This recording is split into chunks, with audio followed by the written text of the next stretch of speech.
Hey everyone, and welcome back to another video. And in this video, I'm going to show you how to fix DoorDash app errors.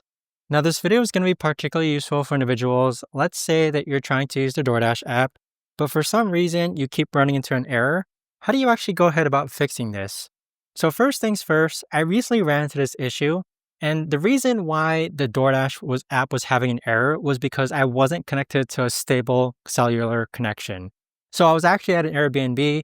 And so if you are at a different location compared to your normal home, just make sure that you're connected to a stable Wi-Fi or cellular network, just because a weak connection is one of the most common issues that cause problems on the DoorDash app. Now, once you know that you're on a stable Wi-Fi connection, the other thing that you can do is you could actually force close and restart the app. So if I go ahead and swipe up on the DoorDash app and then go ahead and drag the window up, that's going to force close and restart the DoorDash app. So go ahead and try reloading it again and seeing if that works.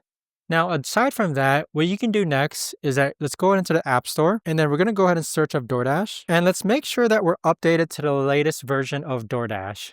So if you see that there's an update button next to DoorDash, go ahead and update it, and then go ahead and relaunch the app. Now, if that continues to not work, what you could also do is that you can actually delete the app and then reinstall the app through the same method here. But that should be pretty much it as far as fixing errors go on the DoorDash app. If you guys know of a better or easier way to actually do this, let me know in the comments down below.